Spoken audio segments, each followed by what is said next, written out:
Shall we begin?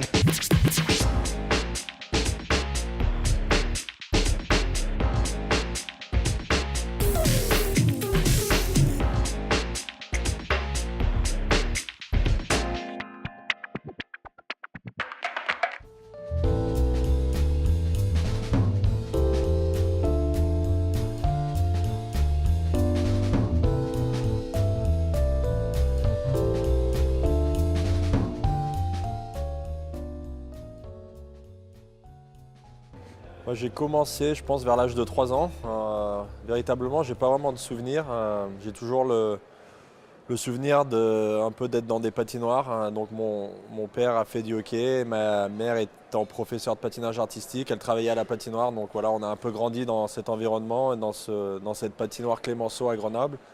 Et je pense que la première fois sur les patins, ça devait être aux alentours de 3 ans, peut-être un peu avant. Et puis après, l'inscription au club de Grenoble, ouais, vers les 3 ans et demi. Moi, c'est un peu, je pense, à cause de mon frère, on va dire. J'étais tout petit aussi, donc encore dans un environnement de hockey, comme le disait Yorick, mais avec en plus mon frère qui avait déjà quasiment 4-5 ans de hockey derrière lui. Donc naturellement, j'ai été poussé à l'âge de 3 ans sur les patins et je pense avoir commencé au club de Grenoble autour de 4 ans. Moi, je pense que c'est cette sensation premièrement de glisse et une sensation un peu de liberté sur la glace. Je veux dire, j'ai le souvenir on voulait tout le temps être sur la glace parce qu'il y avait un vrai plaisir juste à patiner. Et puis après, voilà, je dirais la glisse, voilà, la glisse. Moi, je vais pas être bien original, mais je pense que c'est un peu comme Yorick, c'est le fait de patiner avant tout qui donnait un effet de fraîcheur dans mes bouclettes de l'époque. Et non, c'était juste incroyable cette sensation de faire partie d'une équipe, d'avoir un groupe déjà dès le plus jeune âge. On était vraiment tous amis et c'était des super valeurs. Surtout mon père, bien évidemment, c'est tout naturellement.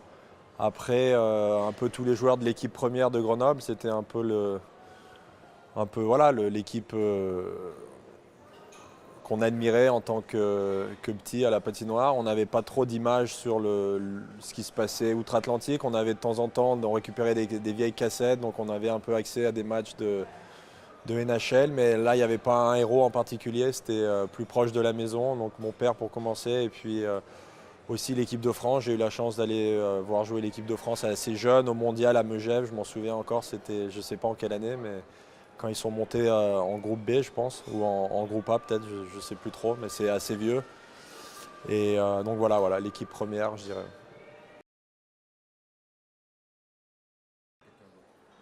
C'est un peu des deux, c'est sûr. Après, moi, pour mon père, j'ai pas eu la chance d'avoir des souvenirs de l'avoir vu jouer. J'étais bien trop petit.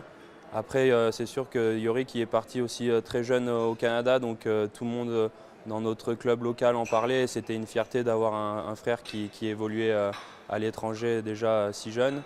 Et puis après, dans la NHL, moi j'aimais beaucoup Philippe Boson comme joueur. C'était un peu un idole. J'ai même revu une carte récemment, une carte de hockey qui disait que mon joueur préféré était Philippe Boson. Donc c'est marrant d'avoir cette question. Et à côté de ça, dans la NHL, moi j'ai toujours été un passionné de gardien. Et il y avait le grand Tom Barrasso, pour ceux qui connaissent, qui était mon gardien favori.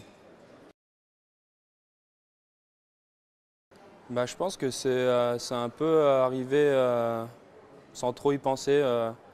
J'étais en cadet à Grenoble en train de me faire plaisir comme tous les jeunes et puis j'ai été approché par le club de Grenoble. Ça s'est fait vraiment progressivement. Au début c'était juste des entraînements avant de vraiment rentrer dans un club professionnel et ouais, je dirais que ça s'est fait étape par étape et j'y ai jamais vraiment trop pensé, même si quand tu commences à avoir tes premières sélections équipe de France U18, ça donne quand même envie de continuer le hockey le plus loin possible.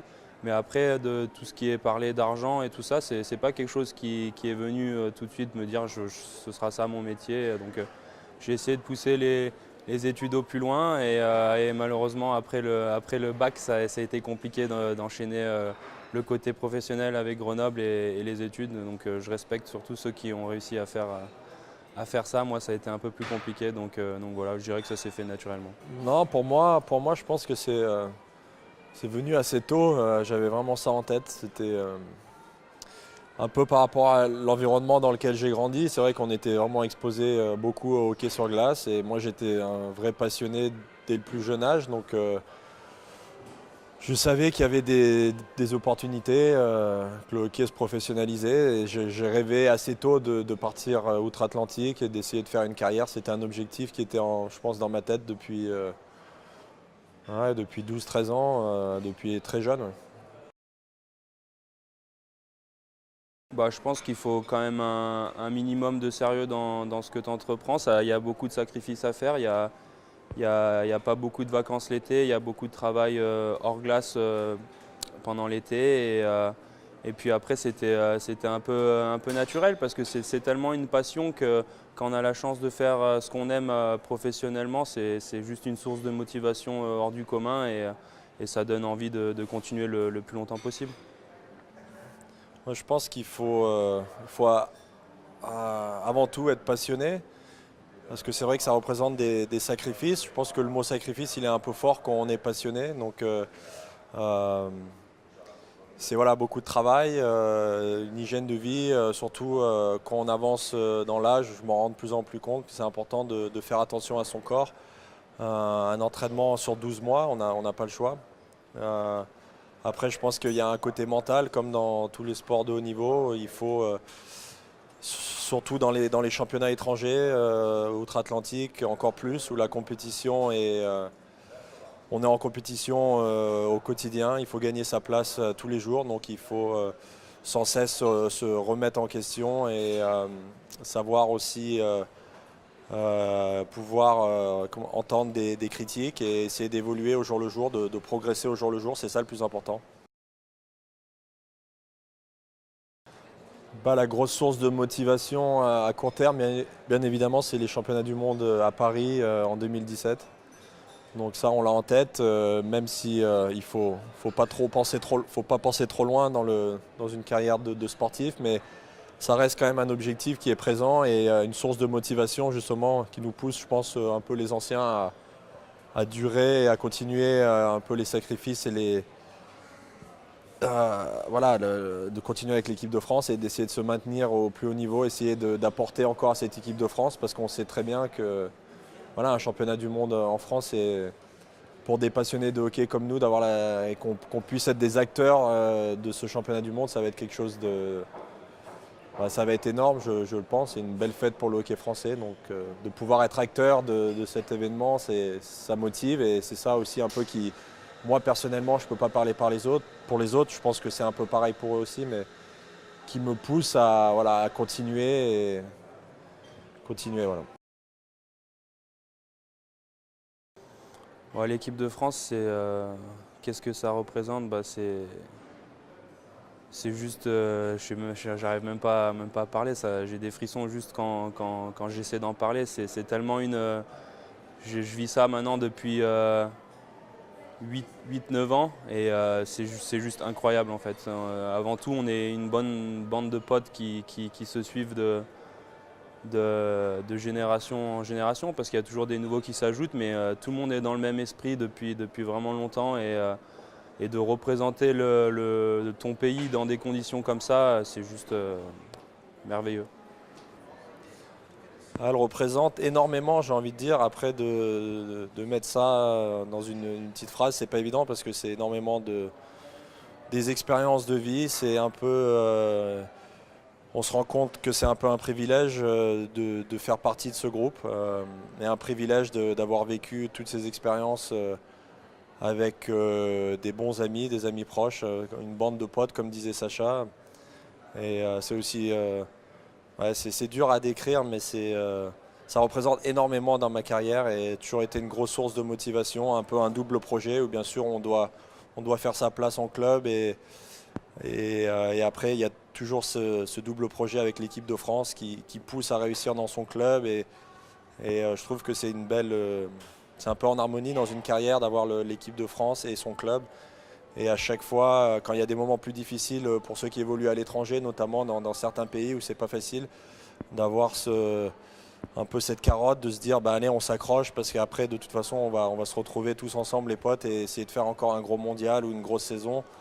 Ça a toujours été je pense voilà, une grosse source de motivation et avec le recul je pense que mes meilleurs souvenirs et voilà, meilleurs souvenirs de joueurs ça sera sûrement tout ce qu'on a vécu en équipe de France mais c'est dur de choisir un mot ou un moment en particulier mais c'est un tout. Ouais. Bah, je pense qu'on a un mot à nous qui nous décrit plutôt bien, c'est le mot chiffonnier. On est des lâches rien, on a toujours faim de progresser parce qu'à la base, je pense qu'on était un pays qui était vraiment moins développé, je parle dans le hockey.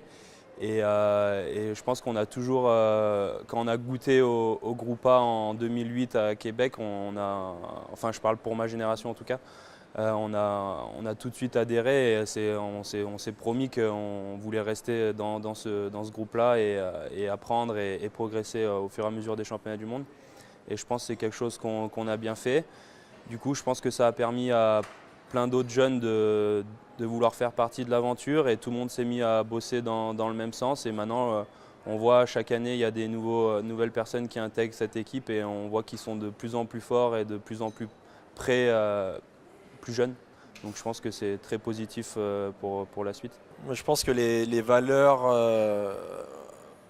c'est voilà, notre solidarité, notre esprit d'équipe et le fait qu'on arrive à se transcender. On sait que contre chaque pays, on se doit de travailler plus fort que l'équipe adverse. Et c'est pas évident parce qu'en face, on a des équipes qui nous respectent au jour d'aujourd'hui et qui travaillent aussi très fort, qui ont aussi l'amour du maillot. Mais nous, on sait qu'on a un lien qui est encore plus fort entre nous. Je sais qu'il y a des pays qui n'ont pas ces liens que nous, on peut avoir. Donc ça représente notre force et on essaie de jouer là-dessus. Et même si voilà, maintenant, on commence aussi à avoir des joueurs qui, au niveau technique, sont capables d'apporter au niveau international, au plus haut niveau.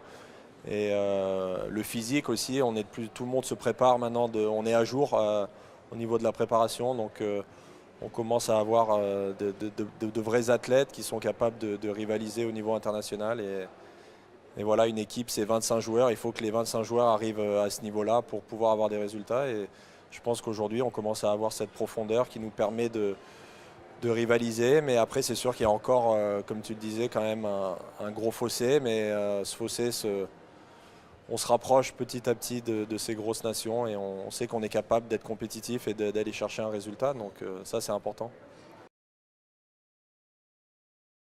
Bah, nous, je dirais que je suis à un peu plus de la moitié de ma carrière, mais ça reste, comme ce que disait Yorick, ça reste incroyable.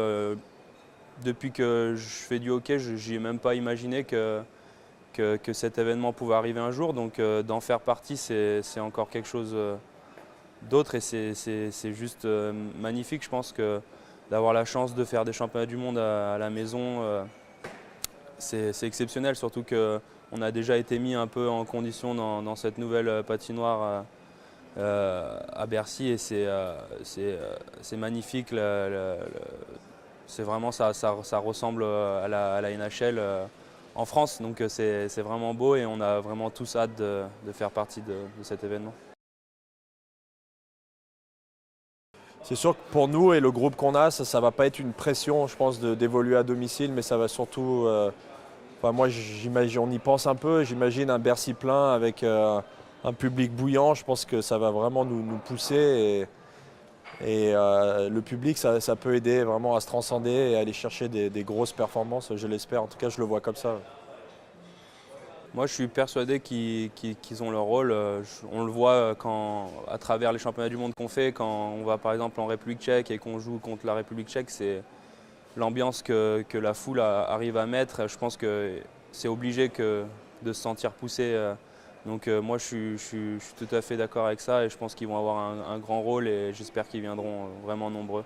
Et de jouer à la maison, dans le hockey, c'est quelque chose de particulier. Il y a vraiment une différence entre jouer à domicile et à l'extérieur. À l'extérieur, des fois, on n'a pas peur, mais on a un sentiment vraiment différent. À la maison, c'est la sécurité et le fait d'être poussé derrière, ça nous motive, donc ça va être bien. Je pense que c'est un super coup. Nous, on est fiers de ça et justement, on s'y retrouve. Tu parles de valeur et je pense que ouais, non, ça représente bien. C'est assez symbolique de notre équipe et je pense que aussi pour le grand public, ça va bien cartonner. Et je pense que c'est un bel événement de pouvoir associer notre hockey français avec deux personnages aussi célèbres et aussi légendaires qu'Astérix et Obélix. Venez nous rejoindre ensemble pour 2017.